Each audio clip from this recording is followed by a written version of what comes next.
अस्सलाम वालेकुम क्लास। आज हम स्टार्ट करेंगे अपना प्लांट एनाटमी का लेक्चर नंबर 18 और हमारा टॉपिक है economic aspect of applied plant anatomy. आज हम डिस्कस करेंगे डिफरेंट एस्पेक्ट्स को। अप्रॉक्सीमेटली 7 एस्पेक्ट्स हैं, ठीक है। 7 डिफरेंट वेज़ हैं जिनके थ्रू हम एनाटमी को यूज़ कर सकते हैं अपने इकोनॉमिक यूजेस के लिए और अपने अप्लाइड कि हम उसे कैसे अप्लाई कर सकते हैं अपनी लाइफ के अंदर, कि प्लांट एनाटमी कैसे अप्लाइड हो सकते हैं। हम उसे पढ़ तो लेते हैं लेकिन हमें भी तो पता होना चाहिए कि इसका फ़ायदा क्या है, ये अप्लाई कहाँ कहाँ होती है, ये यूज़ कहाँ कहाँ होती है। तो economic aspect of applied plant anatomy, सबसे पहले है enable to identify fragmentary plant material. कि प्लांट एनाटमी हमें क्या करती है, हमें अनेबल बना देती है, हमें इस काबिल बना देती है कि हम आइडेंटिफाई कर सकें फ्रेगमेंटरी प्लांट मटेरियल।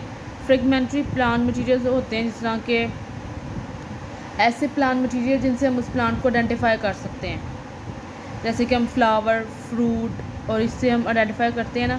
लेकिन कुछ प्लांट ऐसे होते हैं उनके अंदर ये फ्लावर और फ्रूट्स वगैरह प्रेजेंट नहीं होते, लेकिन कुछ और करैक्टरिस्टिक्स होते हैं।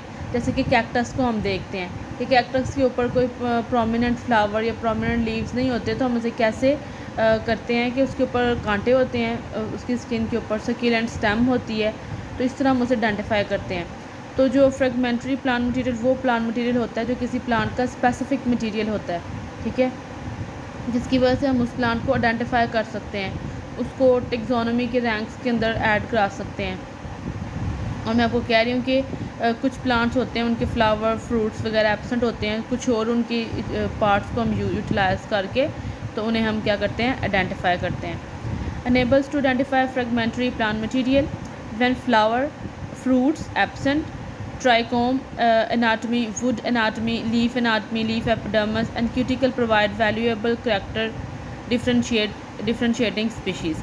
कि जब हमारे पास फ्लावर, फ्रूट एब्सेंट होता है तो हम किसको यूज़ करते हैं, किसकी एनाटमी को, ट्राइकोम की एनाटमी को यूज़ करेंगे, वुड की एनाटमी को यूज़ करेंगे, लीव्स की एनाटमी को यूज़ करेंगे, लीफ की एपिडर्मिस को यूज़ करेंगे, ठीक है। फिर हम क्यूटिकल जो ऊपर होती है उसको यूज़ करके हम क्या कर सकते हैं, डिफरेंट स्पीशी को डिफ्रेंशिएट कर सकते हैं। यहाँ उन्होंने एग्जांपल दी है 2 स्पीशीज़ की। Species of rhododendron and faeces can be differentiated bye trichome. मतलब ये जो दोनों स्पीशीज़ हैं, रोडोडेंड्रॉन ये एक स्पीशी है और फीकस ये दूसरा प्लांट है। रोडोडेंड्रॉन एक अलग प्लांट है, फीकस एक अलग प्लांट है। कि इन दोनों को हम कैसे डिफ्रेंशिएट कर सकते हैं, ट्राइकोम की मदद से। कि बाकी इन सारी सिमिलैरिटीज़ ही हैं दोनों प्लांट्स के अंदर, रोडोडेंड्रॉन और फीकस के अंदर, लेकिन इनके जो ट्राइकोम होते हैं, ट्राइकोम क्या होते हैं, एपिडर्मल अपेंडेजेस होती हैं, ठीक है, हेयर लाइक स्ट्रक्चर होता है, ठीक है, थॉर्न लाइक, और वो एपिडर्मिस से निकलता है, उसे हम ट्राइकोम बोलते हैं। इन दोनों स्पीशीज़ को हम ट्राइकोम की मदद से क्या करते हैं, डिफ्रेंशिएट करते हैं। Second one is enable to detect crude drugs. Plant anatomy की वजह से हम क्रूड ड्रग्स कहते हैं, जो ड्रग्स हम यूटिलाइज कर सकते हैं, ठीक है, प्योर फॉर्म में जो ड्रग्स होती हैं, प्लांट एनाटमी की मदद से हम वो भी क्या कर सकते हैं, हासिल कर सकते हैं, उन्हें डिटेक्ट कर सकते हैं। Macroscopic study is not sufficient.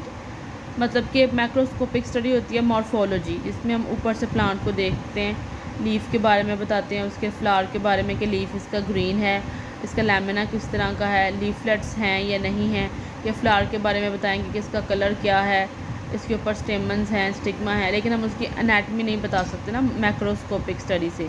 लेकिन हम माइक्रोस्कोपिक स्टडी से, लेकिन उसकी एनाटमी से हम क्या कर सकते हैं, सब चीज़ों को स्टडी कर सकते हैं जो कि हमें मैक्रोस्कोपिक की वजह से नहीं पढ़ी जा सकती। It is more fast than chemical method. अब जो माइक्रोस्कोपिक स्टडी ऑब्वियसली ये सबसे फास्ट है। आपने एक पोलन ग्रेन है, ठीक है, उसको माइक्रोस्कोप में रखा, उसको आपने स्टडी कर लिया, उसको अंदर से सब कुछ नज़र आ जाएगा आपको।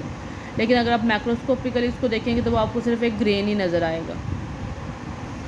इस तरह से हम क्या करते हैं, माइक्रोस्कोपिक स्टडी करते हैं, ठीक है, हर प्लांट की, और हमें पता चल जाता है कि इनके अंदर कौन कौन सी ड्रग्स प्रेजेंट है। ऊपर से देखें तो हमें पता नहीं चलता ना इसमें कौन सी ड्रग प्रेजेंट है, लेकिन जब हम उसका माइक्रोस्कोपिक एनालिसिस करते हैं, माइक्रोस्कोप में जरा के इसके एपिडर्मिस को, कॉर्टेक्स को चेक करते हैं, तो हमें पता चल जाता है कि कहाँ कहाँ कौन कौन सी ड्रग्स प्रेजेंट है, तो हम उन ड्रग्स को फिर एक्सट्रैक्ट कर लेते हैं। Anatomy enable us to identify wood, कि हम वुड को भी आइडेंटिफाई कर सकते हैं, एनाटमी ऑफ वुड को आइडेंटिफाई कर सकते हैं, और उस एनाटमी ऑफ वुड की वजह से हम उस प्लांट को आइडेंटिफाई कर सकते हैं। फॉर एग्जांपल हमारे पास कहीं से कोई वुड आ गई है हम उसको आइडेंटिफाई करेंगे, उसको सर्च करेंगे, हमारे पास पहले से उसके बारे में इंफॉर्मेशन मौजूद होगी तो हम बता सकते हैं कि ये वुड किस प्लांट की है और वो प्लांट किस जगह का है। ठीक है, यहाँ कुछ एग्जांपल्स है वो हम देख लेते हैं। टेक्टोना ग्रैंडिस, इसके अंदर जो सैप वुड और हार्ट वुड होती है, सैप वुड का आपको पता है जो कि सॉफ्ट वुड और लिविंग वुड होती है, वर्किंग। एक्टिव हार्ट वुड होती है वो क्या होती है, ओल्ड पुरानी होती है और वो एक्टिव नहीं होती। जो सैप वुड होती है वो पेल येलो कलर की होती है और जो हार्ट वुड होती है वो गोल्डन ब्राउन कलर की होती है। और रिंग इसमें क्या होते हैं, कॉन्स्पीशियस, मतलब हम इजीली उसको देख सकते हैं। शोरिया रोबुस्टा में रिंग्स यूजुअली एब्सेंट होते हैं। ठीक है, विद डिफ्यूज पोरस्ट वुड, मतलब उसके अंदर सैप वुड और हार्ड वुड को हम आइडेंटिफाई नहीं कर सकते। देखिए अब हमें टेक्टोना ग्रैंडिस और शोरिया रोबस्टस की वुड के बारे में पता है। अगर हमारे पास कोई ऐसी वुड आए जिसके अंदर रिंग कॉन्स्पेशियस हो, सैप वुड और हार्ड वुड बिल्कुल क्लियरली नज़र आ रही हो, SAP would pale yellow colour की हो, hard would golden brown colour की हो, तो हम आइडेंटिफाई कर सकते हैं ये किसकी वुड है, टेक्टोना ग्रैंडिस की। और अगर हमारे पास ऐसा कोई वुड आए जिसके अंदर रिंग्स नज़र ही ना आ रही हो बल्कि वुड क्या हो डिफ्यूज़ और पोरस, तो हम बता सकते हैं कि ये शोरिया रोबस्टा की वुड है। क्लियर। सिट्रस देओदारा, सिट्रस देओदारा हमारा नेशनल ट्री भी है, अक्सर एमसीक्यूज़ में आता है। जब आप कोई भी एमसीक्यूज़ एनटीएस या गैट या कोई भी अटैम्प्ट करते हैं तो उसमें अक्सर ये जनरल नॉलेज के क्वेश्चन में होता है कि हमारा नेशनल ट्री कौन सा है। हमारा नेशनल जो ट्री है वो सिट्रस देओदारा है। ओके जी, सिट्रस देओदारा का जो सैप वुड और हार्ड वुड है, सैप वुड उसकी वाइट कलर की है, देखें इसकी पेल येलो है, इसकी वाइट है, मतलब इन दोनों में भी क्या आ गया है, डिफरेंस आ गया। टेक्टोना ग्रैंडिस और सिट्रस देओदारा में भी क्या है, डिफरेंस है कि इसकी सैप वुड वाइट कलर की है और हार्ड वुड इसकी क्या है, येलो ब्राउन कलर की। उसकी कौन सा कलर की थी, गोल्डन ब्राउन कलर की। तो इस तरह हमारे पास वुड को आइडेंटिफाई, वुड की एनाटॉमी को आइडेंटिफाई करके हम क्या कर सकते हैं, प्लांट्स को भी आइडेंटिफाई कर सकते हैं। Identification of archaeological plant remains, कि एनाटमी की वजह से जो आर्कियोलॉजिकल प्लांट रिमेन्स हैं, मतलब जो फॉसिल्स हैं, हम उनको भी स्टडी कर सकते हैं। ऑब्वियसली जो फॉसिल्स हैं हम उनको कैसे स्टडी कर सकते हैं, हमें कैसे पता चलेगा ये किस प्लांट की है, ये किससे रिलेटेड है, ये कितने साल पुरानी है, उसके एनाटमी को पढ़ के।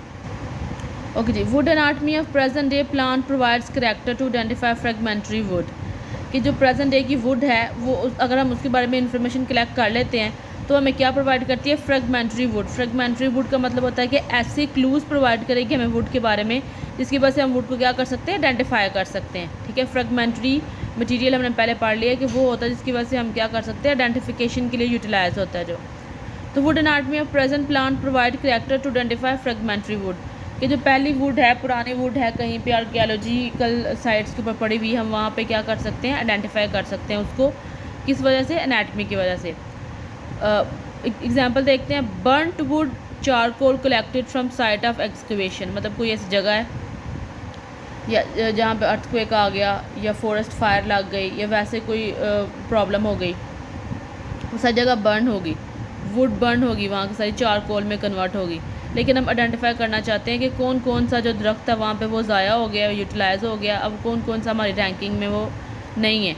ठीक है, तो हम उसे क्या कर सकते हैं, आइडेंटिफाई कर सकते हैं। और आइडेंटिफाई के जो फ्रेगमेंट्री एलिमेंट्स है वो कौन से हैं, परफोरेशन प्लेट, लेटरल वॉल पिट्स जो होती हैं, कंपेयर्ड एंड डिटेक्टेड। अब हम क्या कर सकते हैं कि परफोरेशन प्लेट्स और लेटरल जो वॉल पिट्स होती हैं, इन दोनों चीज़ों को बेस बना के हम क्या कर सकते हैं, इस बर्नड वुड को आइडेंटिफाई कर सकते हैं। मतलब कि अगर ये कोई वुड बर्न भी हो गई है, चारकोल में कन्वर्टेड भी हो गई है, लेकिन फिर भी हम उसके परफोरेशन प्लेट को और लेटरल वॉल पिट्स को देख सकते हैं। फिर उसको हम क्या करेंगे, कंपेयर करते हैं जो ओरिजिनल वुड्स है, तो हम उसको बता सकते हैं कि ये वाले प्लांट की वुड है जो कि ख़राब हो गई है, ख़त्म हो गई है या डिज़ास्टर के अंडर आ गई है। क्लियर।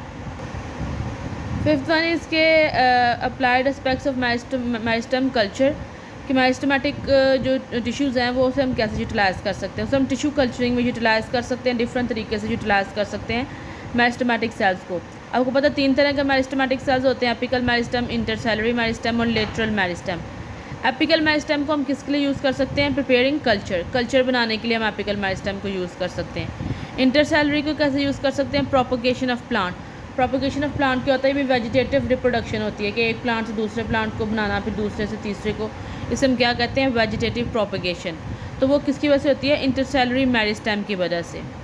लेटरल मेरिस्टेम की वजह से हम क्या करते हैं, स्टेम ग्राफ्टिंग कराते हैं। स्टेम ग्राफ्टिंग का मतलब होता है कि एक प्लांट का एक ग्राफ्ट लेके, जिसे हम कहते हैं कलमकारी जिसे कहते हैं, रोज़ का एक लेके, रेड रोज़ का एक लेके पार्ट और एक वाइट रोज़ का, उन्हें बांध के, ठीक है, जो ऊपर वाला हिस्सा होगा उसको हम सिक्योन कहते हैं, जो लोअर होगा उसे हम स्टॉक कहते हैं। दोनों को बाद में ज़मीन में दबा देते हैं, जब वो ग्रो करके न्यू प्लांट बनते हैं तो वो पिंक कलर के प्लांट हमारे पास आते हैं। इसे हम स्टेम ग्राफ्टिंग बोलते हैं और वो लेटरल मेरिस्टेम की वजह से होती है। क्लियर। प्रोवाइड्स एविडेंसेस इन फोरेंसिक। फोरेंसिक का मतलब होता है कि कोई क्रिमिनल केस इन्वेस्टिगेट कर सकते हैं हम, ठीक है, एनाटमी की वजह से। फॉर एग्जांपल कोई भी क्रिमिनल केस है, कोई भी क्रिमिनल साइट है, उस पर हमें कुछ प्लांट के पार्ट्स मिलते हैं, वुड मिलती हैं, ट्विंग्स मिलती हैं, लीव्स, फ्लावर मिलते हैं, फ्रूट, सीड, पोलन, ट्राइकोम्स या सेल वॉल स्टमक के अंदर मिलती है। ये सारी चीज़ें हमें कहीं इसी क्राइम सीन से मिलते हैं। तो हम इन्हें कैसे आइडेंटिफाई करेंगे? इनकी एनाटमी को स्टडी करेंगे ना, इनकी एनाटमी को स्टडी करके हम बता सकेंगे यदि ये वुड यहाँ से बिलोंग करती है और यहाँ पे पाई जाएगी, फिर उसकी वजह से हम कोई भी क्राइम सीन इन्वेस्टिगेट कर सकते हैं। यहाँ पे एग्जांपल दी हुई है लिंडरबर्ग केस 1932 में। इसमें लिंडरबर्ग जो आदमी है ना, इसका जो बच्चा था ना, बेटा था उसका, वो किडनैप हो गया था। किडनैप होकर कुछ 1 मंथ बाद ना उसकी डेड बॉडी मिली, तो कोई भी क्लू, कोई भी एविडेंस नहीं था। लेकिन उसके बच्चे के जो सैंडल में से ना उन्हें एक फाइबर मिला, वुड फाइबर मिला। वुड फाइबर को आइडेंटिफाई किया गया, तो उसकी एनाटमी को स्टडी करने के बाद पता चला कि ये कोई लैडर वुड है, मतलब कि किसी सीढ़ी की वुड है। और वो सीढ़ी की वुड जो थी वो लकड़ी का पता चल गया कि कौन से प्लांट से ली गई है, और बताया गया कि ये प्लांट जो है ना इस एरिया में उगाया जाता है। फिर वो वहाँ पे गए, उस एरिया में गए, वहाँ से पता चला कि कौन लैडर्स बनाता है इस दरख्त की। उसके पास गए, कहाँ कहाँ पे उसने वो लैडर सेल की, वहाँ गए, उस घर को आइडेंटिफाई किया और उन्होंने कल्प्रेट्स को पकड़ लिया। तो इस तरह जो हमारे पास प्लांट एनाटमी है या प्लांट्स हैं, हम उसे यूटिलाइज़ कर सकते हैं किसी भी क्राइम सीन को इन्वेस्टिगेट करने के लिए। उसके बाद है last one is provides character of taxonomic significance के morphology and anatomy form backbone of taxonomy. Backbone of एक टेक्सोनोमी का क्या मतलब है कि हम जब भी प्लांट्स को टेक्सोनोमी के अंदर या टेक्सस के अंदर अरेंज करते हैं तो किस बेस पे करते हैं? मॉर्फोलॉजी की बेस पे मेनली, या फिर एनाटमी की बेस पे। और हम किन किन कैरेक्टर्स को देखते हैं? ट्राइकोम्स को देखते हैं, स्टोमेटा को देखते हैं, वेन्स को देखते हैं, गार्ड सेल्स को देखते हैं, स्टील को देखते हैं। इन सब चीज़ों को बेस बना के एनाटमी के अंदर trichome, stomata, vein, guard cell और स्टील, एनाटमी के अंदर हम इन 5-6 चीज़ों को बेस बना के तो हम प्लांट्स को क्या करते हैं, डिफरेंट टेक्सास के अंदर क्लासीफाई करते हैं। क्लियर। ये थे इसके अप्लाइड सिग्निफिकेंस इन इकोनॉमिक, ठीक है। बाकी हम जो है वो इंशाल्लाह नेक्स्ट लेक्चर में डिस्कस करेंगे। ये आपका टॉपिक वाइंड अप हो गया। Okay ji, thank you.